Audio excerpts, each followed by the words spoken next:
just waking up and saying I want to be an entrepreneur, I think is a not terrible enough, idea. is it? Yeah, I agree with you. It's a terrible idea. I think it was Punch newspaper. They did an article like, 10 rich kids or successful people's children doing things for themselves and blah, blah, blah. And when my dad saw it, he was really irritated. He was like, I'm looking at the list. Davido is there. He's a musician. Copy is there. She's a DJ. Yeah. What do you do? Like, why are you on this list? Yeah. Did he eventually get it? Yeah. Oh my gosh. Incredible. Like, he'll go to meetings and maybe he'll be at the bank and they're having conversations and they're striking a deal. And at the end, someone, he'll be like, do you have questions? And someone will ask him, are you related to Ozinna on Instagram? And he'll be like, so this girl's thing is actually, he's like, yeah, she's my child. And it's weird for my parents because I'm being used to ask if I'm their daughter, but they now say getting asked if they're my That's parents. Fantastic. So at that point, I think he said getting it. Yeah. This is a real business. It's not just thing. Ozinna taking pictures. Yes.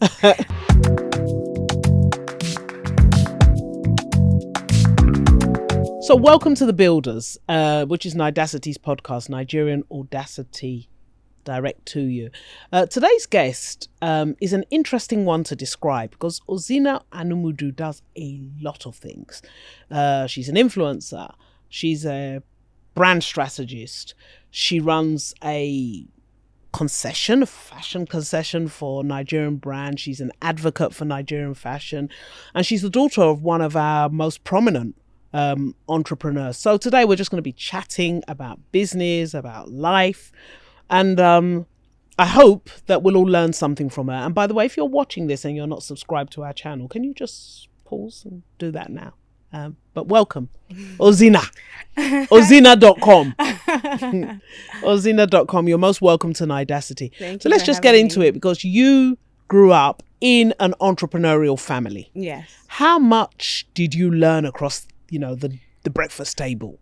So, interestingly enough, I don't think I necessarily consciously learned to be an entrepreneur from my parents. It wasn't something I aspired to. But really? What did you want to do?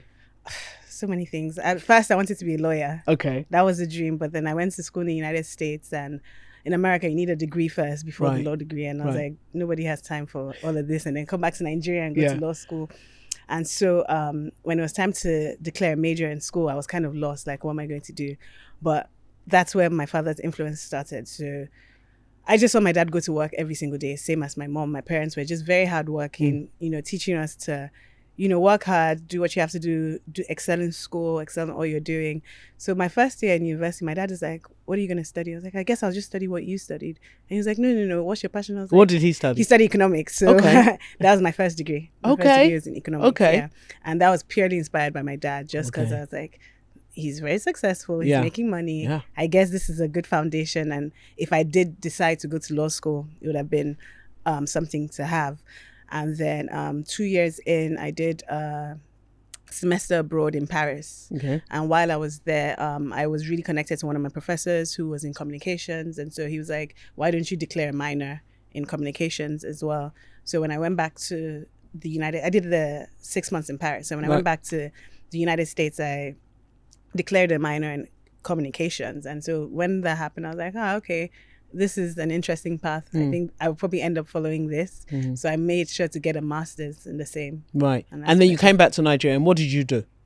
So interestingly enough, when I was doing my master's in Paris, I really enjoyed the program because a lot of our professors were actual MDs and CEOs of various companies and agencies. And it was always real life examples of what they're doing and stuff. So in Paris, you have to do a 6-month internship. And me trying to save time, I was like, let me go back to Nigeria and try and figure out this 6 months internship when I'm doing NYSC and kind of like marry the two together. And the professor I really liked, he was the head of an advertising agency in Paris. So I was like, okay, cool, sounds good. I'll do my 6 months with them when I was considering it. And then when I went into the agency and I said I was from Nigeria, and they're like, oh, we have an agency in Nigeria. I was like, oh, really? They're like, yeah. And then I go on the agency website and the first logo I see is my dad's logo. Oh, wow. So I'm like, okay, that's interesting. And so I called my dad and he's like, yeah, his best friend, one of his childhood best friends has the franchise for the agency here. Do you want to work with him? And I was like, oh, of course. Wow. So that was the first and only ever, job you've had. I've ever had. How long did you work for? I moved back in January, started working there. By October, I left, and my parents didn't know. But by October, I had left. And you've never worked for anybody since? No. So how did you break this news to your dad? Very weird and funny story. So I think it was Punch newspaper. They did an article, like, 10 rich kids or successful people's children doing things for themselves and blah, blah. And when my dad saw it, he was very irritated. He was like, I'm looking at the list. Davido is there. He's a musician. Copy is there. She's a DJ. Yeah. What do you do? Like, why are you on this list? What are you doing here? Instagram page. Like, what exactly are you doing? Like, I'm very confused. Like, what is the job? Because you're just saying you're popular and this and this. And he didn't really get it. Yeah. And this was maybe back 2014. This is maybe like 2 years after being around, and I was like, oh, okay. I kind of now explained what was going on. That yes, I was working in advertising, and then when I left, it was around Fashion Week, and I got more money from Fashion Week, and I was doing that, and I'm working with brands, and I'm helping brands, and he's just looking at me like, so what are you like? Tell me what you're doing. And then I was like, yeah, I want to have like this agency where I support brands and give them da da da da. And he was like, okay, if I don't give you money, what can I give you to help you structure? And I was like, I need an office space. And my dad gave me an office space. And that's kind of how it all got started. Yeah. Did he eventually get it? Yeah. Oh my gosh. Incredible. Like, he would go to meetings, and maybe he'd be at the bank and they're having conversations and they're striking the deal. And at the end, he'd be like, do you have questions? And someone would ask him, are you related to Ozinna on Instagram? And he'd be like, so this girl's thing is actually, he's like, yeah, she's my child. And it's weird for my parents because I'm being used to ask if I'm their daughter, but they now say getting asked if they're my parents. That's fantastic. So at that point, I think he started getting it. Yeah. This is a real business. It's not just thing. Ozinna taking pictures. Yes. And we used to have family dinners every night, 6 p.m. literally until my dad passed. That was the routine in the family. Whatever you're doing, you have to make yourself available to 6 to 7. After that, he doesn't really look for family dinner.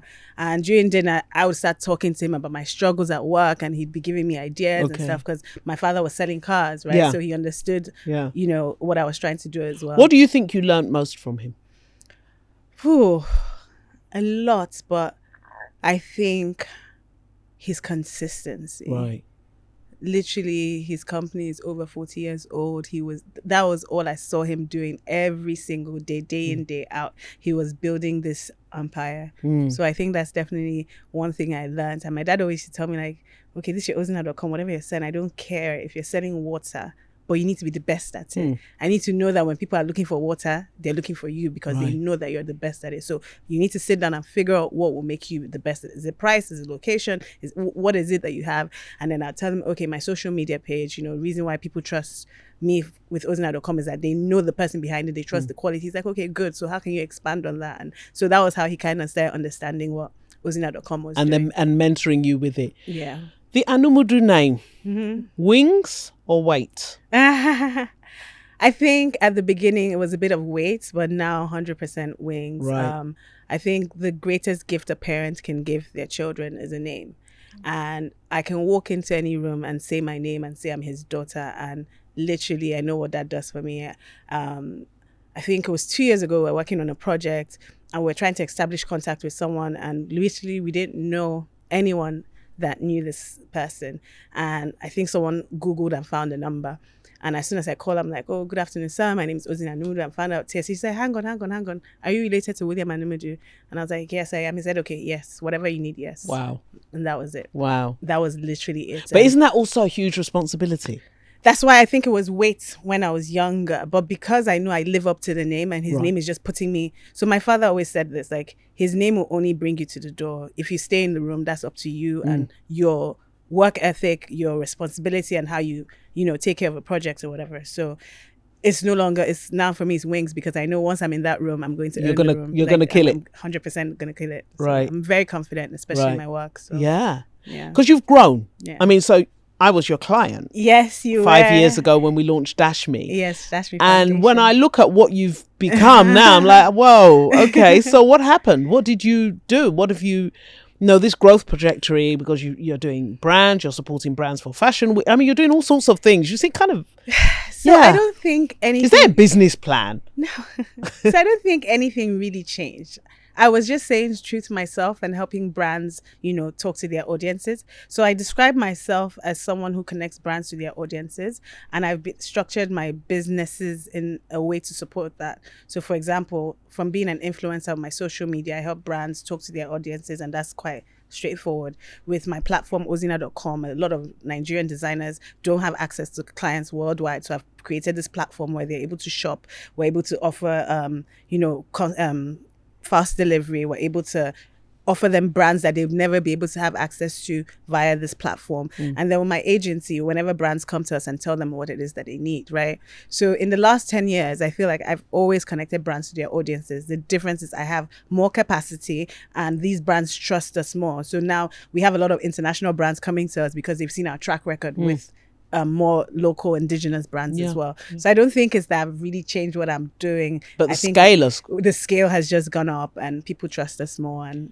And is there also something around the recognition globally about Nigeria's spending power that has driven you? Because you are at the higher end.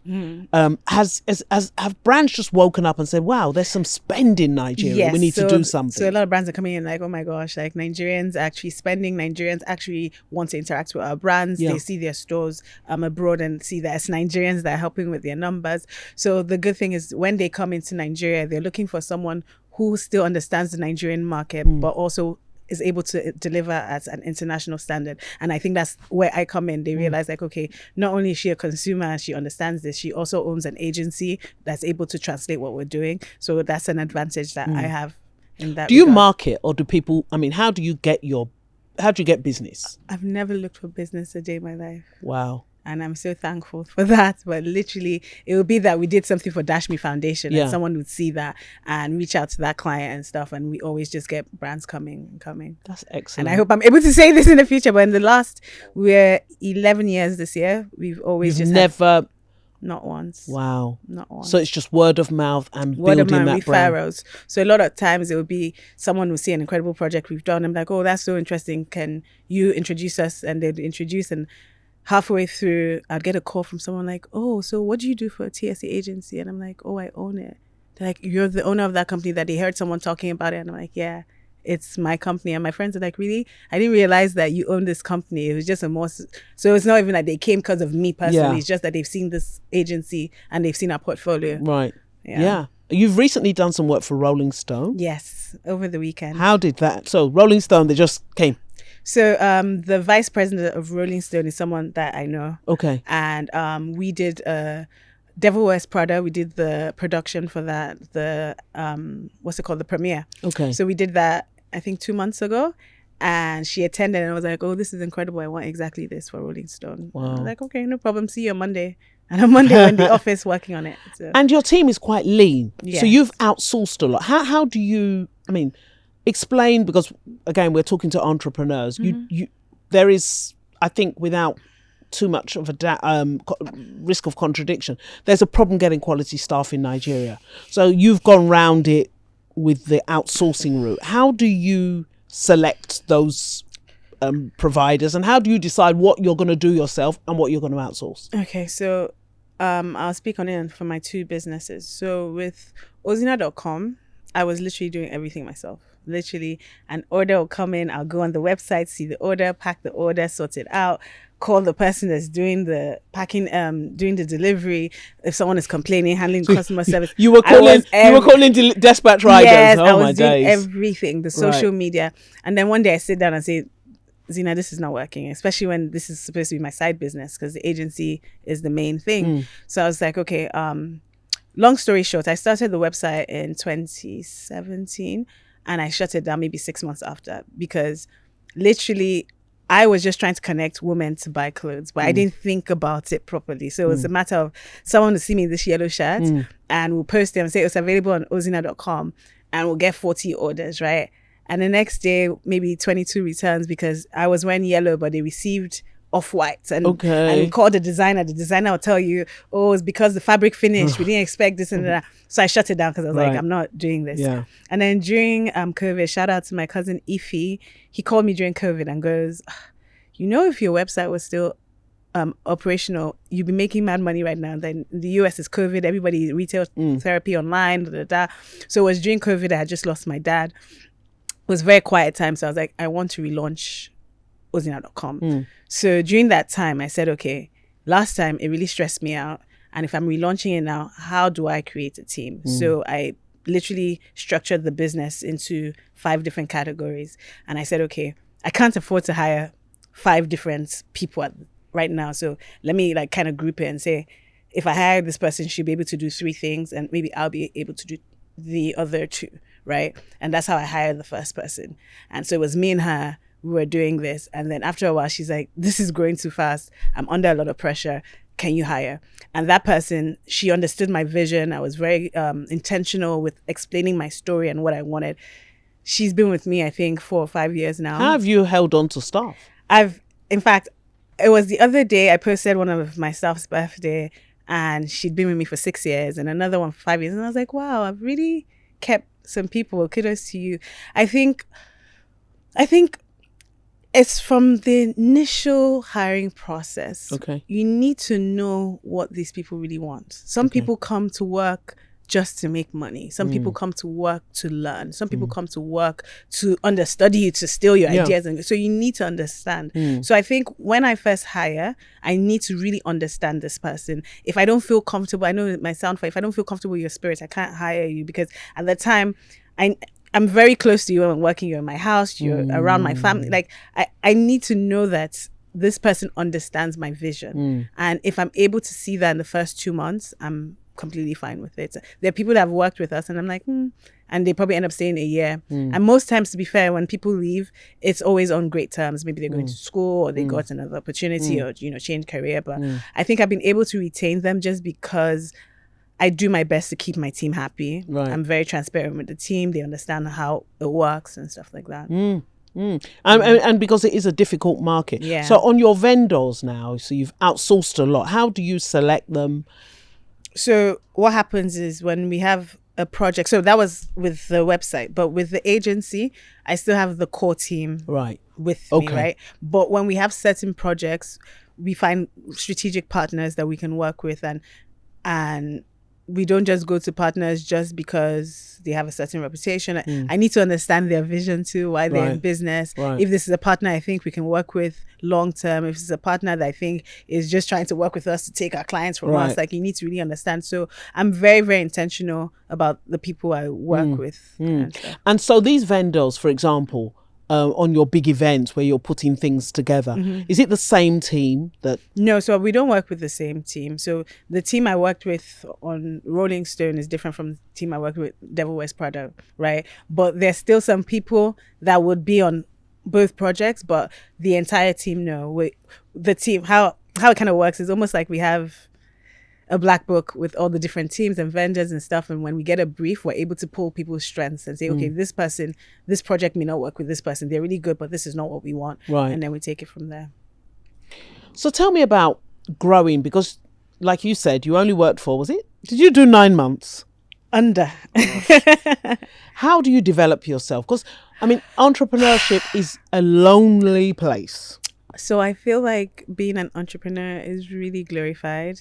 It's something that it's probably the most challenging thing I've ever done in my life. And I think when people go online and speak about work and entrepreneurship, they kind of glorify it and make it seem like it's so amazing. You can ask anyone in the office. I'm always telling them I wish I had a boss. Like, I wish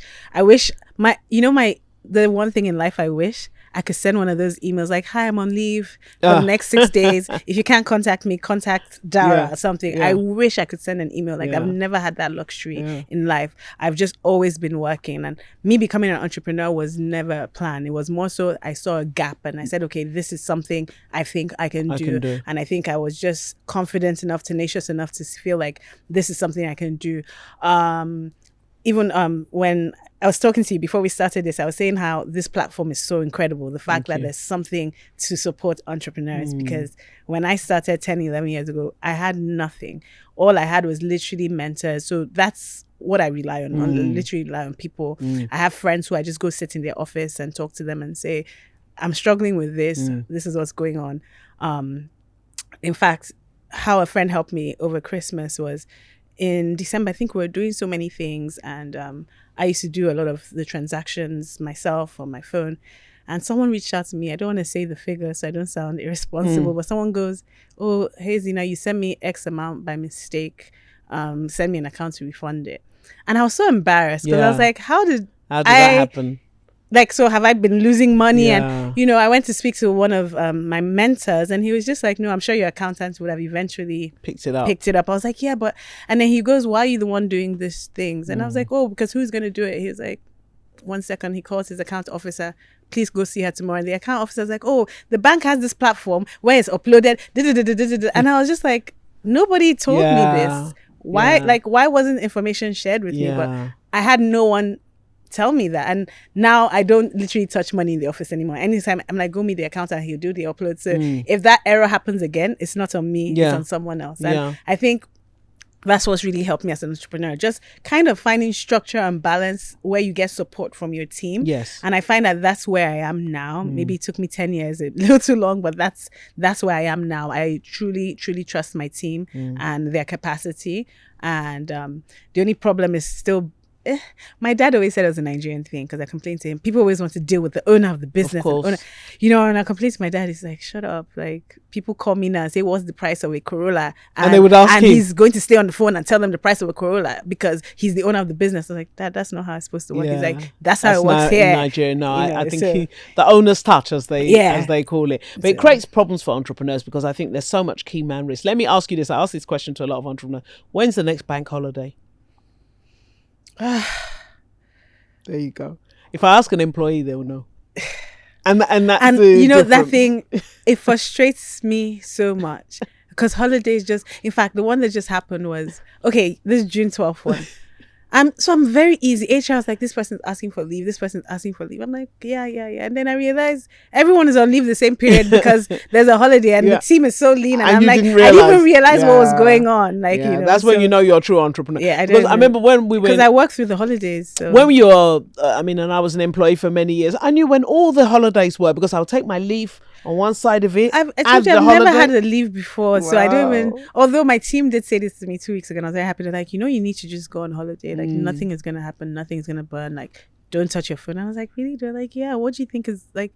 In as much as you're here all the time, you know, we're doing our jobs, and that's one thing I've been enjoying. Sometimes I show up on these projects and I feel like a guest because my team is. But it shows that you've built something. Yeah. Do you feel proud of it? Super proud. You should. Super proud. You should. So there are moments when things happen. I'm like, okay. Like, most times I find like they don't even need me as much. It's just more so me being present. Yes. Just for the client relationship. Absolutely. But a lot of times now in the business, so before I did a lot of, like now I can't remember the last time I did a proposal or a deck or anything. It's just so me managing client relationships. Like, okay, someone says we have a new client, I go see them and I brief my team. And then maybe in a week or so, they create a proposal and I would literally, clients don't judge me, I would literally read through the proposal during the meeting and my team are looking at me like, you haven't seen that document. I'm like, yeah, but I trust you guys. I know that. But you've also built a system. Yeah, right? like I'm reading through this deck, and as I'm reading through it, I understand what you guys were doing and stuff. Yeah. I know you've built a brand and you've built structures and systems, and well done for a young person that only worked for 6 months. So you're self-taught. Yeah, but should I say do you read business books? I don't read, and I'm very embarrassed to say that. So what do you do? Where does the brain food come? Okay, let me pivot to someone else I want to talk about in your life, which is your mum. Okay. Because two entrepreneurs, and people don't realize that your mum is an entrepreneur as well. What did you learn from her? So when my dad passed, I didn't realize how closely they were. I mean, my mom works in the family business and she's now the chairperson of the business, but I didn't realize how in-depth. It was almost like she was my dad's understudy. Like literally, she lives and breathes the business because I guess she was married to him for 35 years too. But that was just something that really, really impressed me. I already knew that she knew this stuff, but just watching her steer the ship for the last 6 years, I'm like, oh wow, this is so incredible. Yeah. And people don't see. You know what I love about her? She enjoys her life. She was the original blonde. Yeah. Nobody can claim blonde in this Nigeria. She was the original, but she's lived her life. And she works so hard. You see, so it's funny because that didn't bother my mom that people didn't know that she worked, but it used to bother me. Yeah. So I mean for myself, like, because they're like, oh, I just see her on Instagram, that girl that's always just posting cute pictures, and I'm like, whoa, I'm not just posting cute pictures. And so I became more intentional with sharing my work. No, online. she needs her flowers. But my mom doesn't. That woman needs her flowers. It's people that actually I know. I think it was last year. Arise gave her an award when they were recognizing some women. And people were like, oh my gosh, I didn't realize she was the one running the business. Yeah. I'm like, yeah. It's her. It's her. Yeah. So, yeah. I'll tell you, I mean, I think I shared with you earlier on, I learned something from her. I didn't know who she was, but I was wandering around a supermarket looking for something. And there's this woman, top to toe, best clothes, Chanel bag. And she was checking prices. Yeah. And I thought, wow, if you're that detailed, for me, because I'm always looking for how to learn, I thought, wow, because if you don't look at the small things, you get poor very quickly in Nigeria. And I could see exactly what she was doing. And I think, as an entrepreneur, that's a lesson. A lot of people spend so much money. And I'm like, why are you spending? Like, why are you literally... If my father didn't give me that office, I probably wouldn't have had an office for a very long time. Really? To be very... Because I couldn't afford it. Yeah. That's literally what it is. I think a lot of times people just feel like, oh, I'm an entrepreneur, so I need to be in this nice office. I need to be this. I need to be that. That's not how it works at all. Yeah. People are always spending. So I only started earning a salary from both businesses when I officially got an accountant. Don't judge me. Which was kind of recently. Really? But before that, I never touched business money at all. Wow. So I relied to sustain myself. Maybe I'm also kind of speaking from a place of privilege because I still live with my family and at home and stuff. But I funded my lifestyle from my influencer social media money, but I never touched. I remember when the accountant started working with us and he was like, wow, the books are quite tidy. I was like, oh, really? He was like, yeah, like you can account for everything. I'm like, yeah. And that was the discipline from the beginning, because I was like, you can't just say you're in a business and spend through it. It doesn't make any sense. But I find like that's what, like, I think I was talking to someone the other day and I was like, if we don't get business for the next 6 to 7 months, even a year, I'm pretty sure I can still pay salaries. And the person was like, really? I was like, yeah, I'm pretty sure. Like, I don't want my team thinking we're literally living on project hand to mouth. Like, no, that's not the case. I mean, knowing your numbers is something we in Nidacity talk about endlessly. If you don't know your numbers, I'm not quite sure how long people will remain in business if you don't have that sort of discipline. Be fair. So I now that I have my accountant, I'm always speaking to him. In fact, he helps me with targets now. It's end of June. I'm sure we're going to have a meeting. So that has helped me and that has kind of put fire under me a bit. So, but I think before I didn't really know my numbers. I just knew that we were... So how were you pricing a job? We're based in the service industry. So I'm offering a service to you. Yeah. And most times clients are paying for other things. Yeah. So for example, if we're handling an activation for a brand and I tell you my fee is X amount, you pay me my X amount, and then whatever invoices come in, the client is handling. So I was more so... Okay, so yours was more of a service So it's a service. So that's how it first started. Right. So it wasn't more... So I was just like, listen, if you can afford my service fee, and then I handle the rest. And that's one thing I always say to people about the version of entrepreneurship I've done as well. Even with my platform, Ozinna.com, we're a retail store. And we make money on consignments and concession, etc. So I hadn't really when I put money into the business, it was more so to set it up, like building the platform, etc., paying for the team. But it's not like I'm producing clothes. Right. It's not like I'm spending money by sourcing fabrics, etc. It was more so, again, commission service fee. So I think that also assisted me with getting away with it. Yes. Because if not... I'm being honest. Because if I was actually spending, I think then I would have had to be more conscious of it. But as the team has scaled and we've grown and I need to, tidy things up, I'm like, okay, I actually, especially when we now start doing a lot of corporate clients who are asking more questions and stuff, it's like, okay, I need to get an accountant, I need to sort out our books. But I feel like that was why I was able to coast a bit more early on. Has getting an accountant improved things? It's the best thing that happened to me. Honestly, really? Because I didn't realize what was going on. Right. It was just such, like, the accountant would like reach out to me like, oh wow, amazing quarter. I'm like, oh really? He's like, yeah. Oh, he's madam, what's going on? You guys are not really. I'm like, oh, it's because from September we get. He's like, no, this quarter is seeming slow. And I'm like, oh, okay, let me follow up with XYZ client that hasn't done it. He's like, oh, okay. Oh, he's like, madam, this person's been owing you money since last year. I'm like, where's my friend? He's like, no, it's okay. I will reach out to the person. And he was, doing things like that. Right. So the numbers were empowering for you? Yeah. Fantastic. So tell me about your future. Where are you going? Good question. 'Cause I'm not entirely sure. With Ozinna.com, I wanted, like, the other day I was speaking to someone and she goes on the website and she was like, this is basically an African Net-a-Porter. And my eyes watered because that was my vision for that. It was more so create a platform that's intentionally curated with the best fashion, And so for me, it was the future of that is just for it to actually live up to the vision I wanted for it. Are you driving it? I mean, are you actively involved in it? Well, okay, split your time between, because you're someone with multiple businesses. I'm sure a lot of people watching this have multiple businesses. Yes. How do you split your time? So the agency gets more of my time, if I'm being honest. Which one makes more money? The agency makes more money. But I believe Ozinna.com has the capacity to make more money.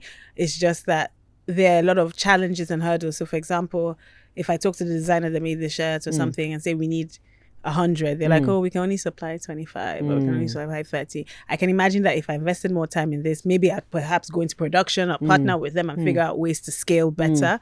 But Ozinna.com, I feel, has better structure. Okay. Much better structure, literally, in how orders are being processed, in how vendors are onboarded, in how the logistics is being handled, etc. Has way better structure. So because of that, I'm not as hands-on. But both teams sit in the same office, luckily for me. Okay. So literally, Dad's office, or have you moved out now? I can tell you about that later. You're still there? Yes, Dad's office. I'm still there. That's the thing. No, it's great. It's great. Yeah, I mean, because it's great. You're teaching us how to manage money and how to minimize your expenses, which every entrepreneur needs to know how to. Yeah, but we're probably going to outgrade very soon. Okay. But the agency gets more of my time, but the website structure is something I aspire to. Just literally, they even tell me what's going on because everyone understands, because it's an e-commerce business, right? So the pillars are quite clear. Yeah. The things you need to do are quite clear. It's just a matter of getting it done. So let's talk fashion now, because you mentioned the shirt you're wearing. It's lovely, by the way, and I can see the work. Nigerian brand, Nigerian made. You've been a massive advocate of Nigerian made consistently. You know, you didn't jump on it. You've been there and done that. How are you seeing the growth from the diaspora locally? How is that market doing from your end? Yeah, so it's interesting. So when I first moved, so before moving to Nigeria, I was living in Paris, and I used to literally go shopping on the streets, and I'd post, this is what I bought, etc. And so when I moved back to Nigeria, I tried to do the same thing, and it was impossible. There was nowhere to go to get ready to wear clothing or designers and stuff. So whenever I'd find something, I find a gem, I'd share. And I started sharing. And then one day I see a designer, I think the designer says, oh, since you posted, we got 12 orders or something. And that's when the spark went off in my head, like, how did money just pass in front of me? What's really going on here? And so that's how Ozinna.com really started. I was like, okay, I know that there's an audience that wants the clothes, so why don't you start a platform? And so back then it was a bit of a struggle. Right. So my website, Ozinna.com, was my older brother that purchased that for me because my parents made up my name Ozinna. So okay. It's not a regular name. Oh, really? No, you know how there's like Ikena and Ikechuku? Yeah. The name is Ozichuku. That's my twin brother, and then my parents just coined Ozinna to kind of match it. So my brother bought me the platform and I didn't know what to do with it. But when I realized this, I was like, okay, I'm going to use this for this website. And back then when we started, it was just such a struggle to get the people in diaspora to trust us here. Literally, someone would place an order on the website and send a stinker saying their card got blocked because it was an African website and this and this and this and that, and they're like, oh, is this package really going to come from Africa? And then now we have teenagers in the US who are buying prom dresses from, I finished high school in America. Right. If you were wearing a dress from Nigeria for prom, you would have been laughed at. Right. And now the kids are like bragging about wearing Nigerian brands because of how amazing, and social media has really helped us. It's such an incredible tool. Now, literally, if you make something here in Nigeria, some kid in North Carolina would see it, like it, reach out, make a purchase via Instagram or via your website and stuff. So that diaspora market is really open. I've done several pop-ups in the US. You have? Yes. And how are they? Oh my gosh. Really? Because we had Nkiru here. And Kiki's deaf, and that's she my said girl. the same thing. Like, It's incredible. queues round the corner. It's, oh my gosh. In aren't fact, you proud to be Nigerians in fact, when the you one see that those happened, things? and my mom, so maybe we planned for a 2-day pop-up. Right. From 11 to 6. It was with Dilab. At 1:30, we had run out of clothes. Wow. And I'm calling my mom in Nigeria. She's calling everyone, trying to find out who's on a flight tonight to fly it. And I was like, don't worry. She's like, no, you're leaving money on the table. I was like, no. She's like, no. It doesn't even cost anything. You should even fly somewhere. How much is it? She was like calculating. I was just like, we sold out. Like, wow. I was so shocked. But wow. yeah. That's exciting, right? Very because, exciting. from us at Nidacity.com, we're about equipping entrepreneurs, and people like you exposing entrepreneurs to new markets are really, really important. You don't have to do it yourself. You can go through experienced operators, because at the other end are tariffs and all sorts of things that need to be navigated. Which has, I know. So we've seen a decline in the US orders because, what's it called? There's now the Trump tariffs. Yeah. And then when we say, free shipping or discounted shipping, the Yeah. orders still skyrocket. So you know that the market is still there. It's just that. What's the way around it? I think maybe like bulk shipping and, things like that. Having, what do you call them? Like fulfillment centers abroad and other locations. I haven't quite navigated that clearly. So I go to the US more regularly than the next. And I'm an American citizen. Right. So it's easier for me to navigate it in that regard. But it's definitely a challenge. Shall we expect to see Ozinna.com US dropship warehouse very soon?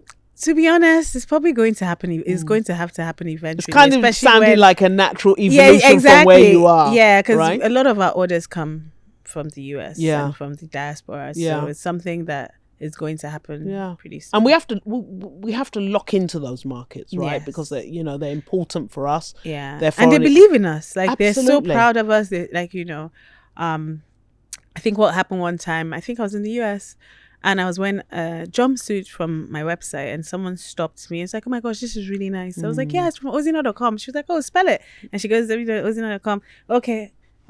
Paid for it. Thank you. Wow. And you're thinking... I was like, she didn't even know it was my business. She just liked the jumpsuit and just purchased it. Yeah. Yeah. Or I was at a kiddies party yesterday and I saw someone wearing something that we sell and I was like, oh, this is from my website, Ozinna.com. She's like, oh, can I see? And I was like, okay, no problem. And 5 minutes later, I look at my phone and I see an order and I click and I notice it's the same person. Wow. So just knowing that there's a market. There's a market. There's an market actual market there. So do you need to expand and do it more aggressively? So yes and no. So my I'm the only entrepreneur, but my brothers were all bankers and stuff. So, really? Yeah, I have 3 brothers and they're all. Then you're the entrepreneur. I'm the entrepreneur, and then one brother eventually joined the family business, but I'm the one that's been doing my thing. And my brother, that's the banker, because he's worked with a lot of, he's always sending me articles, always sending me things. And he'll call me and he'd be really upset. He's like, someone in the office came to me. I was talking about my sister's website and I went to your website and so many things are sold out. Why your website sold out? You're leaving money on the table. You have to do this. You have to do this. You have to do this.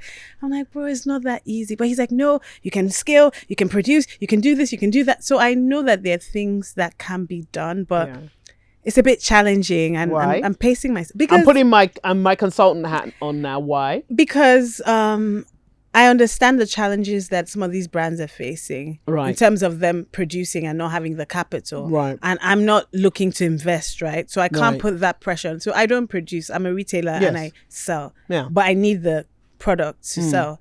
So if I'm going to you saying I need the product and you're saying I don't have the product, I should be offering you a solution. Right. And if I'm not offering you a solution, so what we've even started doing is as opposed to going to 10 designers wanting 100 units each, we're now going to 100 designers asking for 10 units each. So that way we still have that same volume. Yes, and the good thing with that volume is people then realize they almost feel like it's exclusive. There's an exclusivity. Because once it sells, you make your disadvantage an advantage. That's what I've had to do. Yeah. Because what I've even noticed, like I remember there was an outfit we had and I literally saw a lady and she sells fabric. So she made an outfit and she said to me, oh, I only have enough to make maybe 12 units or something. And I said, that's fine. Send it to me.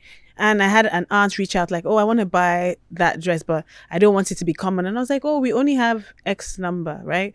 Maybe in the number 12, maybe I sold one to an influencer. Right.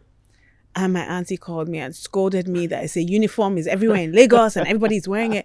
And I was like, we only had 12 units, but you go to Chanel and Chanel has made 10,000 units and it's okay.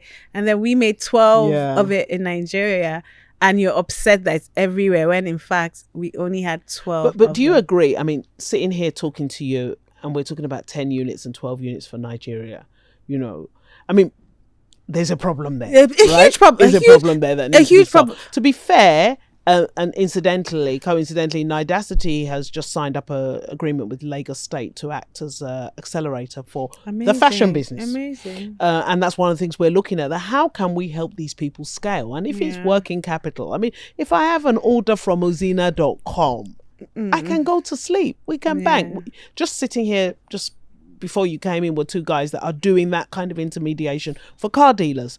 Amazing. Someone needs to step in and do that for fashion orders. But can I be honest? I know I don't have the capacity to be that person. Right. Like I'll be glad to know that these designers are getting support, but I know I can't do it. Yeah. So that's which in itself is honest, right? Because you could do it and make a mess of it. Exactly. And you're sticking to what, but it's making my body. It's like 10 really for Nigeria. 200 I mean, this million conversation I'm talking about was probably years ago, but our numbers are still relatively small. Yeah. For where we need to be in the fashion industry. And some of them have been burned, to be honest. I have someone say, okay, I produce 200 units or something and it's still in my office. It's not selling. But that's a different problem. It's half and half. That's a different problem. Because the purchasing power is not as great as we make it seem. But with an Ozinna.com and with data, predictability. Yes, that exists, of course. I have analytics, right? And all of that. You have analysis. You know what's going to sell. So I know what's going to move. You know what price point is going to move. 100%. You know what color is going to move. True. You've got 10 years of data now, which is incredible. I'm not writing your business plan for you, but it's great that we're just having this chat. But you've got 10 years now of data, so you can predict the next bounce of the ball. And you look at Zara and people talk about Zara and the business model. That business model is data driven. Of course, it's not driven by trends. It's driven by data. We need a pair of trousers that's £50, and it will sell in summer, and they will faithfully produce it. So I mean, I'm excited because I feel that Nigerian creative, we've had that bounce with music, we've had the bounce with film. Fashion is the obvious next one, and I don't think it's going to be a short-term thing. I think it's long-term and sustainable, and so people like you in the market doing that intermediation is really, really important because, as you said, buyers want that assurance. They want someone they can call and say, look, I didn't get my order, or my order didn't, come as it should. So exciting times. You have data, you've been in this business for 10 years and you've seen brands come and go. So from your end, what distinguishes win from lose?